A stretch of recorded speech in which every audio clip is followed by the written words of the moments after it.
Medical হইছে জেলখানার ছোট ভাই। এখানে যে এক ফির আইছে হে বুঝতে পারছে যে জেলখানায় আর মেডিকেল এর মধ্যে কোনো রকমের পার্থক্য নাই। কোনো ব্যক্তি যদি কোনো রকমের অপরাধ করে তাহলে সেই ব্যক্তিরে জেলখানায় না নিয়ে যদি মেডিকেলের মধ্যে একটা রুগীর লাগে যদি ছাড়িয়ে দেওয়া যায় তাহলে হ্যার জীবনে যত রকমের অপরাধ আছে হ্যাঁ সব হে গড়গড়া এসব কইয়ে দেবে।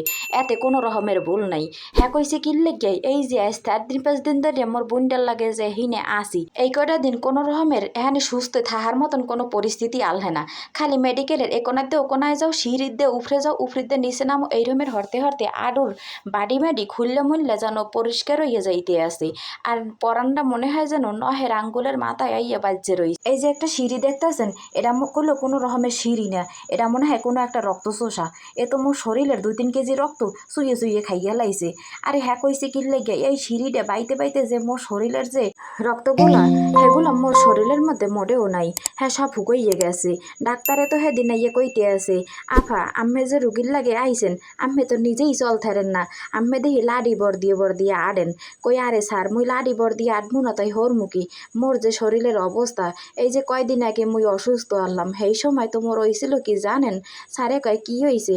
কই হেদিনকার তো মগো বাড়ি রাজা আসের যেন অসুখ হইয়ার পর কল্লা মোরাইয়ে বেহা হইয়া গেলে সেই রকমের মোরও অসুখ হইয়া হাইয়ার পরে কল্লাটা বেহা হইয়া মোরাইয়া রইছিল।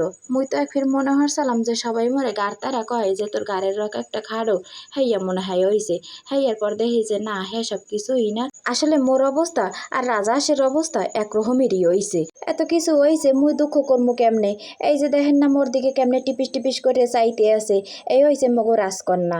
এই রাজকন্যা মোর দিকে খালি যেরমের টিপিস টিপিস করে চাইতে আছে, হাতে মনে হয় যেন মোরে হে নিজেই রাজসিংহাসনে বওয়াইয়ে থইবে। হে মোরে ভরসা দিয়ে কইতে আছে তোমার কোনো চিন্তা নাই, তুমি মোর লাগে যে কষ্টগুলো হরছো হাতে তোমারে মুই ভবিষ্যতে রাজসিংহাসনে বওয়াইয়ে থমু।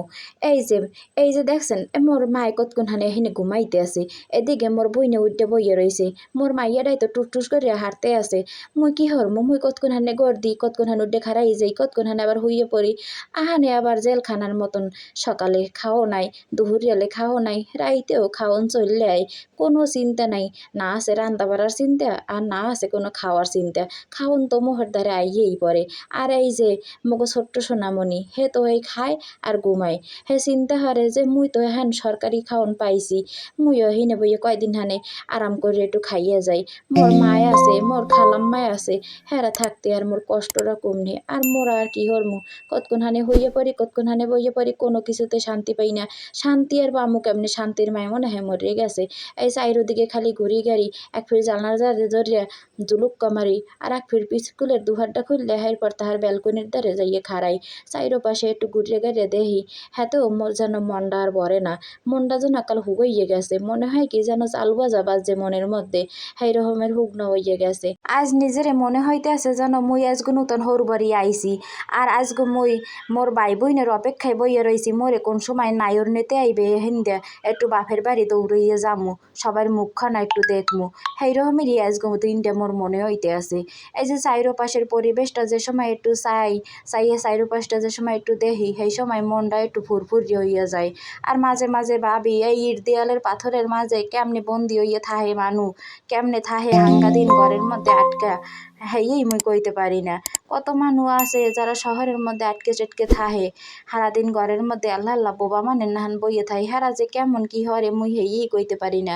এই গ্রাম্য জীবন যে কতটা স্বাধীন, কতটা যে সুন্দর, হেই গ্রাম্য মানুষ হারা মনে হয় শহরে মানে কোনোদিন বোঝে না। তবে মুই এহিনে আওয়ার পর হইতে মোর এহিনে কয়েক নূতন বন্ধু হইছে। সেই বন্ধুগুলাই মোর সামনে যে সময় দৌড়দৌড়ি হরে সেই সময় মোর মনটা খুবই ভালো লাগে।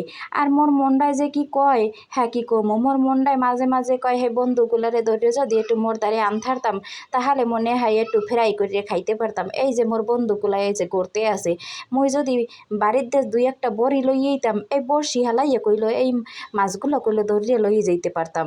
মুই হাইয়ে তো বোঝ ধারি নাই, যদি বুঝতে পারতাম যে মেডিকেলে যাইয়াও মাছ ধরা যায় হ্যালে কইলো মুই বাড়িতে বড়ি বা ছাবির ব্যবস্থা করিয়া লইয়া ইয়ে পড়তাম। তাই পরবর্তীতে যদি মুই কোনো দিন এই মেডিকেলের আশেপাশেও যদি আই তাহলে বন্ধুগুলারে কইলে হ্যানে থুইয়ে যামু না, এহিনে যে কগ্গা মাছ পামু সবগুলারে টোহাইয়ে লইয়া আড্ডে যামু। তো সবশেষে মোর সমস্ত বন্ধুগুলারে একটা কথাই কমু, আম্মেরা আবার কইল মোর মাছ বন্ধু না। আপনারা যারা যারা মোর ভিডিওটা দেখতে আছেন হ্যাঁ বেবাককে মিললে একটু একটু সাবস্ক্রাইব করে দিয়ে যাইয়েন, আর বেবাককে মোর ভিডিওটারে শেয়ার দিয়া মোর লগেই থাকতে হারেন, মোরে আউকাইয়া লইয়া যাইতে সাহায্য করতে হারেন আম্মেরা বেবাককে। আর আমনে গো মোর আরও একটা কথা, আম্মেরা অনেকে কইল মোর ভিডিও দেখিয়া একসের খালি আস্তে আস্তে জানি কেমন গয়রা করি খাইতে আছেন, আর আম্মে গো দুই একজনের কমেন্ট পড়ে মুইও খালি আস্তে আস্তে গড়াগড়ি খাইয়া যাই।